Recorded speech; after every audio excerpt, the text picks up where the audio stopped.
સુરતના ભેસ્તાન વિસ્તારમાંથી ગુમ થયેલી કિશોરીનો મૃતદેહ મળી આવતા ચકચાર મચી ગઈ છે। બનાવની જાણ થતાં પોલીસ કાફલો સ્થળે દોડી ગયો હતો અને લાશનો કબજો લઈ તપાસ હાથ ધરી છે। સુરતના ભેસ્તાન વિસ્તારમાંથી ગુમ થયેલી 16 વર્ષની કિશોરીનો મૃતદેહ મળી આવ્યો છે। કિશોરીનો મૃતદેહ પાંડેસરા વિસ્તારના તિરુપતિ સર્કલ પાસે આવેલ ખાનગી બાંધકામ સાઇટ ઉપરથી મળી આવ્યો હતો। ભેસ્તાન ખાતે રહેતી અને ધોરણ 10માં અભ્યાસ કરતી અશ્વિતા ડામોર સાંજે 8 વાગ્યે મિત્ર સખીના ઘરે ગયા બાદ પરત ન આવી હતી, જેને લઈ મોબાઈલ ફોન પર ફોન કરતા તેણીએ ફોન ઉપાડ્યો ન હતો અને ત્યારબાદ પરિવારે શોધખોળ કરી હતી।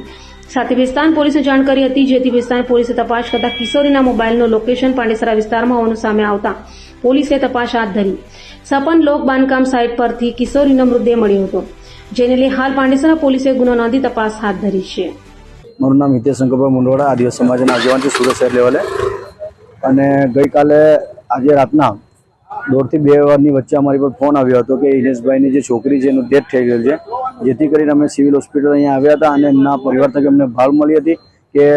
દીકરી 8 વાગે ટ્યુશનથી આવ્યા પછી એમના ફ્રેન્ડના ઘરે જાઉં છું એમ કરીને ઘરેથી નીકળી ગઈ હતી અને એના પછી એ રાતના 10-11 વાગ્યા સુધી ઘરે ના આવતા એમના પરિવાર ભેસ્તાન પોલીસ સ્ટેશન ગયા હતા, જ્યાં મિસિંગ ફરિયાદ દાખલ કરાવી હતી। મિસિંગના આધારે ત્યાં ભેસ્તાન પોલીસની PCR જે દીકરીનો મોબાઈલ હતો એ મોબાઈલ ટ્રેકના આધારે આજુબાજુના અલગ અલગ વિસ્તારોમાં ફર્યા હતા અને જે પાંડેસરાના તિરુપતિ સર્કલ છે એની આગળ જે ઓમકાર રેસિડેન્સી જો 15માળનું ટાવર બની રહ્યું છે એ વિસ્તારમાં આ પોલીસ સાથે ફરતા જ હતા, ત્યારે જ્યાં ભેસ્તાનના જે જમાદાર છે એમની પર પાંડેસરા પોલીસ સ્ટેશનના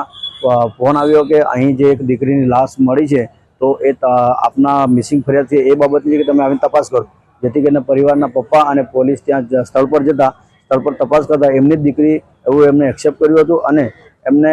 ફોન પણ આવ્યો હતો। એમને કીધું કે દીકરી જે રિક્ષામાં બેઠી છે એમના ઘરે આવવા માટે, ત્યારે રિક્ષાવાળા ભાઈઓ એમને 1-1.5 કિલોમીટર જ ઘર છે ત્યાંથી છેક પાંડેસરા તિરુપતિ સર્કલ સુધી કેમ લઈ ગયા અને દીકરી એમના ગભરાટ કે એમની સાથે અજુગતું થવાનું છે એના બહાને ત્યાંથી